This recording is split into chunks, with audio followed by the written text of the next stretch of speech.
going to give a little teaching about one of the midot. Maybe it will draw you towards that one, or maybe you're already clear about where you're headed. So our theme for this year's High Holy Days is refugia. Refugia are these incredible places in our natural world where in areas of low resources, in times of distress, and in times of danger, organisms come together to protect each other and create a refuge. In a refugium, diverse species come together to care for each other in this one area.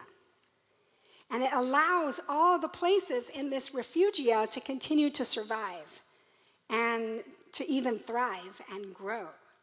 It was a phenomenon that was seen first around the Ice Age as scientists were trying to figure out how did some areas survive the Ice Age.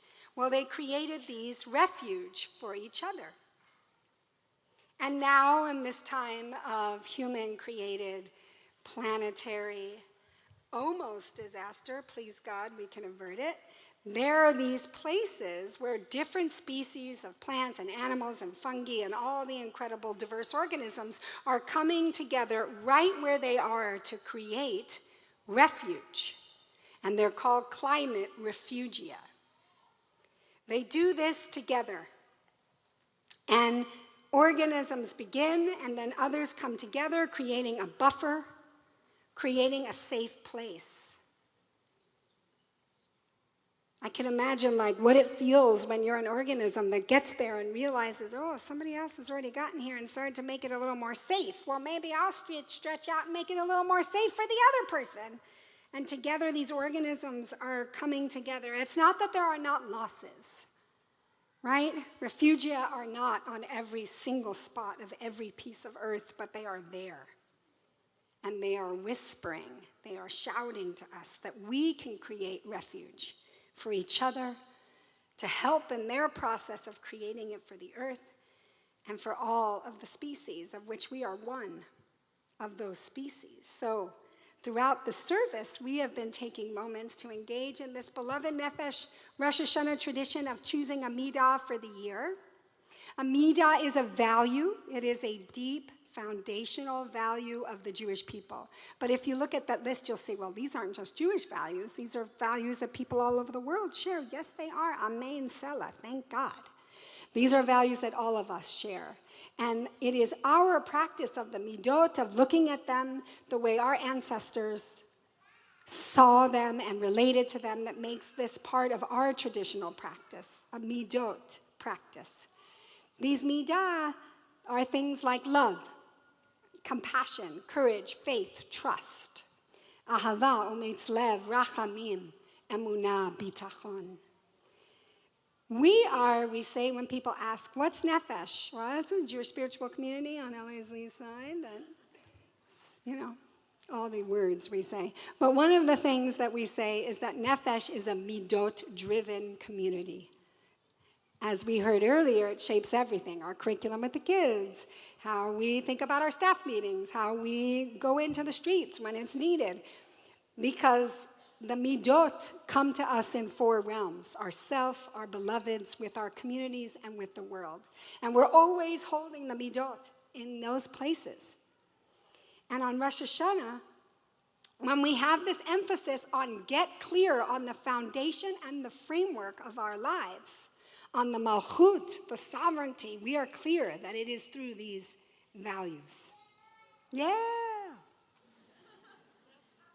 And how do we do this? We do this with intention and repeated practice, right? As Leni shared, we're not just thinking about them. We are practicing them over and over and over again in our lives, cultivating, practicing them. And it's in this practicing that I believe we create a refugia for each other. We enter this new year on purpose with this commitment to embody and live our values. That is what we're doing here on Rosh Hashanah. So I'm going to share a little bit about one of the midot, which will also serve as a theme throughout our year, and it's the one that I feel really connected to when I think about refugia, about creating refuge, about creating sanctuary. And with all that's unfolding around us this year, what do we need? I mean, we need all of them, but what do we need? What one shines forward? It is trust, bitachon, trust. In the book of the prophet Jeremiah, we read, Baruch hagaver asher yiftach ba'Adonai. Blessed is the one who trusts, who has trust in the divine. What is this bitachon, this miftach? It is to trust, to have confidence, and even refuge is part of its defining self. An act of confidence, of confiding, of a sense of security, of a sense of refuge. To trust, to have confidence, to take refuge in yourself, in your beloved, in your community, in the divine. And in these times when so much is shaking, there's so much despair and confusion, what we need is this cultivation of trust. It's countercultural right now, and that's where we go, right into that place. Conditions do not need to be perfect for us to trust. Conditions do not need to be perfect for us to trust ourselves, each other, our communities. There is so much fear being intentionally cultivated right now on purpose. And this counterforce is a wild and radical and open-hearted jump into bitachon, into trust. It is a continuous and ongoing practice. So one of the biggest lessons of our people when we were in the wilderness, when we left Mitzrayim, the narrow place inside of Torah, and we went into the wilderness, one of the first things that we needed to cultivate in that wild unknown was a sense of trust. So how did we do it? What was the spiritual practice? The spiritual practice was that, oh my goodness, bread was going to fall each day like dew, manna, bread. We were like, how are we going to eat? We've left everything. And I know we were slaves, but we had food, and how are we going to eat now? Well, we're in the wilderness. It's okay. Manna will fall. Manna falls. We collected it. One of our midrash tells us that it tasted like whatever you wanted it to taste like. Do you imagine? Every day you gathered from the leaves and the trees this beautiful substance that tasted like whatever you wanted to taste it like. And enough came each day. Not too much and not too little, but enough. And the people were told to gather just enough for what you need. And yet, because they were scared and they hadn't lived inside of trust before, they would gather too much and it would rot. And then they would have to gather it again. Just enough the next day. A daily practice of enoughness. Oh, hello, United States of Americans. Enough. Not too much, not too little. Please God, a year of enough for everyone. A year of enough. And that is a daily practice. What is it to have enough, to know we have enough, to help others have enough? And so how do we do that for others? Okay, so manna is a practice of us cultivating trust in ourselves and the divine, knowing that there's enough. But trust is reciprocal. Does anybody play catch? Did you play catch with your kids or no? Okay, well, for those of you who didn't, you should start playing catch, because let me tell you, catch is incredible. And if you're ever feeling out of sorts with your kids, but also with your partner or a friend, it is a very simple tool to get back into a rhythm, okay? So take a ball, go outside, and play catch. Maybe it'll be like trauma healing for a parent who didn't do that with you or did it with your brothers or whatever it is. We can all play catch, okay? So take a ball, go outside, and throw and catch. And throw and catch. That is a lot of what trust is, right? I'm going to throw that out to you, and then I'm going to catch it, knowing that I can trust, and you can trust me. I can trust you, you can trust me. I can trust you, you can trust me. So we know that that practice of enoughness helps us to know how to trust, but how do we help others to know that they can trust us? What do we need to do to let other people know that? Well, thankfully, there's a beautiful Jewish text, a Musar text, which is this practice of studying the Midot, in a text called Chovot HaLevavot, which was written in the 1080s in Judeo-Arabic, meaning it was written in Arabic letters.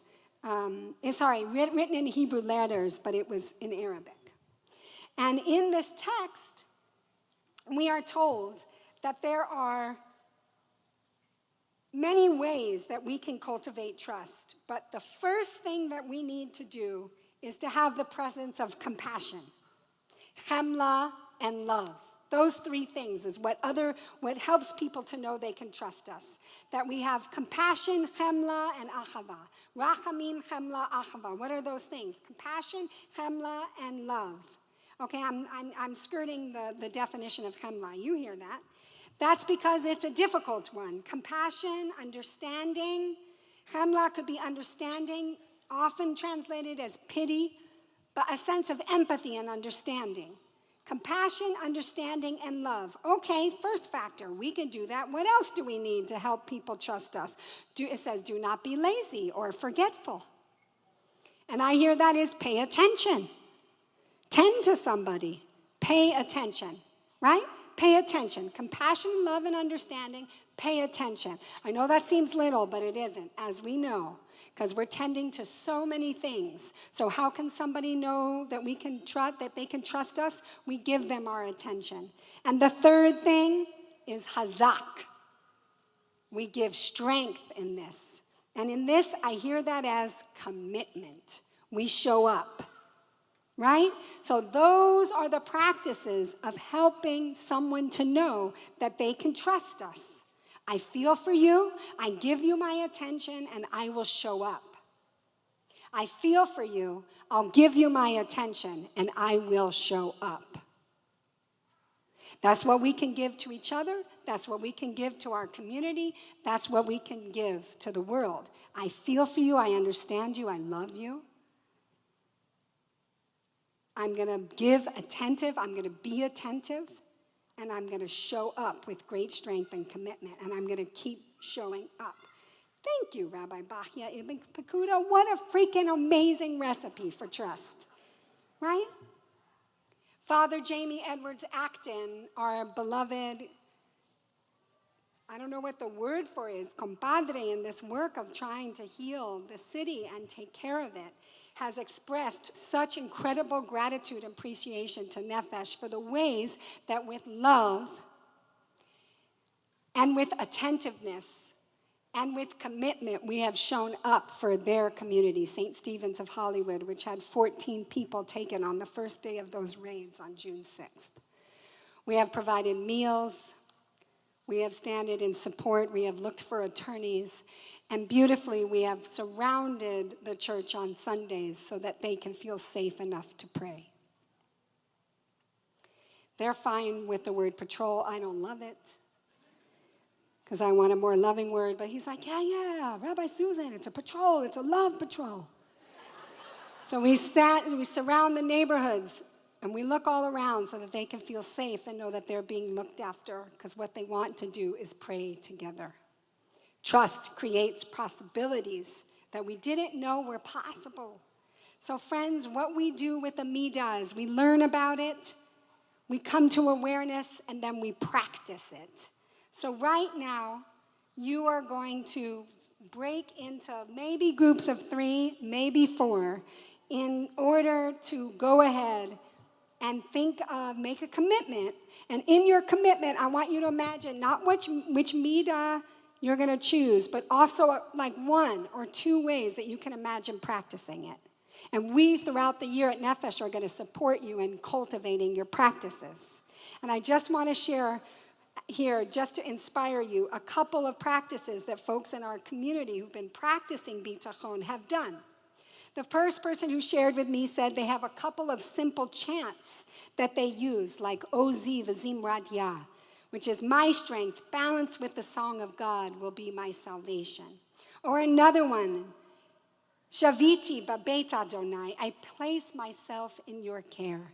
And she would chant these all day long, especially, she said, in the car, because she has a long commute. Shaviti babet Adonai. She also sent me a playlist with every single version of Ozi v'Zimrat Yah that she could find. I place myself in your care. I rest in your embrace. And then she said, after months of doing this, it helped her with her worries and fears. And she flew for the first time in about 15 years without drinking. I'm afraid of flying. I've been using alcohol to cope with it. Flying sober was a practice of trust in the divine, in the pilot, in my own capacity to cope with the bumps and anything else that might happen. I place myself in your care. Practicing trust in general has deepened my sense that whatever happens, I will be able to cope with it. It doesn't falsely cause me to believe that everything's going to go well, but rather that now, no matter how it goes, that I can handle it. Another practice, somebody made a connection between Bitachon and Simsum, which is to contract in. It's asking us to decenter ourselves. Trust asks us to remember that there's something bigger than ourselves, guiding the conversation. So her practice as she enters the house, her husband and her 2 kids are already home. I go through the back door. I stand in the laundry room for a moment. And rather than projecting my presence all over the place, I try to pull myself in and listen to the vibe of the house so that I can welcome my family's state of being into me as I enter into the house. Friends, the amount of practices are creative and endless and ongoing. We'll get together for a Midot Connections coming up. I believe it's October something, that very specific October something date. We'll have a chance to learn through the fall, and then in January, a full Musar series to support you.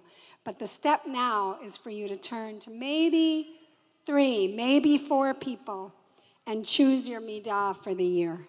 Go for it.